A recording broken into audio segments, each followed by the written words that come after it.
After 17 weeks, it's hard to believe that there's anything this Colts team hasn't already showed us when it comes to finding ways to lose. Yeah, that's right, Lucinda. I'm here at Simon Scott Assembly Hall as the number 21 Indiana Hoosiers prepare to take on the number 1 ranked team in the country and their in-state rival, the Purdue Boilermakers. The Indiana Hoosiers are coming off a loss against Maryland in a game in which they turned the ball over 12 times. They only have 2 goals since September 12th, and those were scored last weekend against Purdue. Now you look at the flip side, this Maryland team, they only have 3 goals, and those 3 goals have been scored since September 8th. Both of these teams are going to have huge questions on offense. Coach Van Bennekom has told us that he expects this offense to, or anyone on the team, to try to create chaos in order to get something going and for this IU team to get on the board. Now, it's going to be a cold night, and we all know offenses in the cold tend to shiver. Well, Butler's picked to finish 8th in the Big East preseason coaches poll. The Bulldogs are bringing back preseason honorable mention Chuck Harris and adding an additional 4 standout transfers from their programs, all because of one common denominator: head coach Thad Matta. Typically for a basketball game, the line tends to start out here right in front of Assembly Hall and usually loops around towards Cook Hall. But today, that's not the case.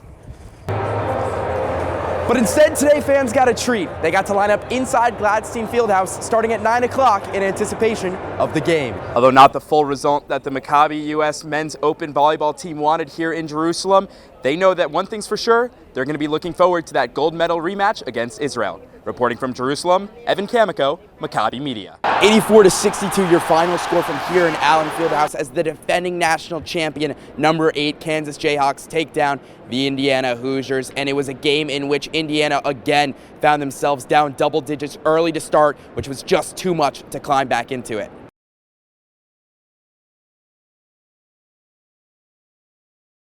To swim in his honor or to do something in his honor, it means a lot.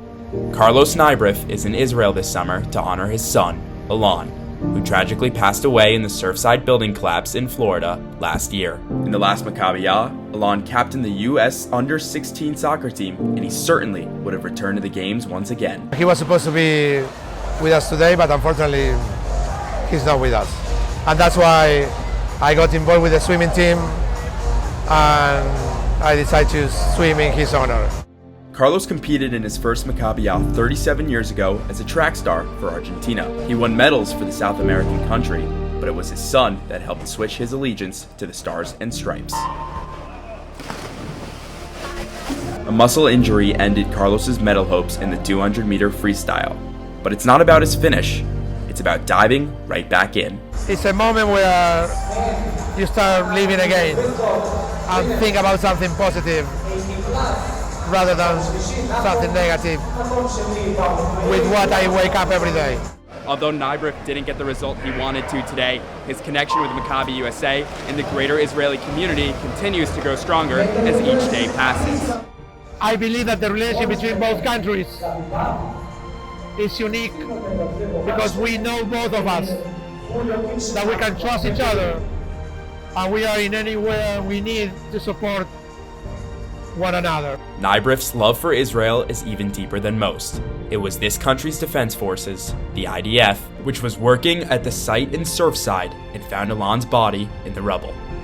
Only one group in the world that I knew was able to at least recover the bodies, because we knew that the chance to find somebody alive was very, very slim. Although the pain will never go away, Alon's memory propelled Carlos to a silver medal in the 4x50 relay.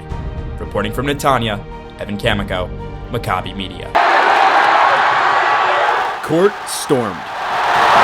Indiana takes down number 1 Purdue 79-74 for the second straight year in Bloomington. This team has had its ups and downs, but when we've been in ball games, we've been able to deliver. And I thought we got 2 big defensive stops coming down the stretch, and then Jalen hit 2 big buckets. Obviously, I didn't know the play was, going to go like that, but when he called timeout, I told Coach, I was like, I'm going to get this last bucket, and obviously, as you see, that's what happened. The win for the Hoosiers didn't come easy. Purdue's Zach Edey showed why he's an All-American with 33 points and 18 boards. We didn't have a lot of answers for Big Edey the second half. I mean, he kind of had his way, but he's a big load, man, for any team. The key to Indiana's win? Defense. The Hoosiers held the Boilermakers to 33% shooting from behind the arc and forced an additional 16 turnovers. It was huge, just relying on my teammates, our game plan, just doubling the post, and they did an excellent job in the first half, and it really brought us out to that lead. Our pressure early put us in a different place defensively, and their team that don't turn it over, they really rarely turn the ball over, but I just thought our pressure allowed them to make mistakes. Well, Mike Woodson's squad will be celebrating this one tonight. The focus quickly turns to Rutgers as the Scarlet Knights come to town on Tuesday. From Assembly Hall, Evan Kamikow, IUS TV Sports. Moving to basketball, and how about those Indiana Pacers? The Blue and Gold have won 8 of their past 10 games, 6 straight at home, and are now 5 games over 500. The Pacers are in New York tomorrow night against the New York Knicks. But before they hit the road to the Big Apple, they worked out here in Indianapolis. The Pacers' success this year has been the talk of the NBA, and at the halfway point, they are one of the most surprising teams with 23 wins. Yeah, that's more than many NBA experts predicted they would have for the entire season. Well, it was another busy offseason week from Indiana men's basketball, but we start with the biggest news so far.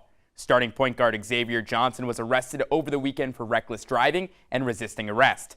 Johnson was behind the wheel Saturday night and was caught traveling at 90 miles per hour on North Walnut Street. Fellow starter Parker Stewart was also in the car with Johnson, but not involved. Johnson, who averaged 12.1 points per game and 5.1 assists per game for IU this season, will face charges that are a Class 6 felony for resisting law enforcement and a Class C misdemeanor for reckless driving. No comment has been made by Coach Woodson. Huddle got the start. He finds Peyton Hendershot for the 7-yard touchdown. Game tied at 7. But like the weather, this got ugly early in Bloomington. Buckeyes having their way at the Rock. First, it's Travion Henderson scampering in for the 21-yard score. Ohio State back in front. Purdue moves to 15-1 on the season. To the other Big Ten Indiana team, Mike Woodson and the 15th-ranked Indiana Hoosiers hosting Northwestern at Assembly Hall. IU down 7 with under 3 minutes to play in the first. Jalen Hood-Schifino shake and bake, strains the 2. He has 33, a career high that night. IU trailed by 7.5. Fans loving it. Second half, IU down 11 now. Hood-Schifino gets 3 guys to draw on him, leaving Tamar Bates wide open for the 3. He buries it to cut the lead to 8, but it wouldn't be enough for the Hoosiers, and just too much from Bowie as Bowie stops on a dime. Miller Kopp just jumping at it, gets the floater to go. 26 from Bowie today. Final score 84-83 IU. Falls to 1-3 in Big Ten play. That's going to do it for sports tonight. I'm Evan Kamikow. Thank you so much for watching, and have a great night.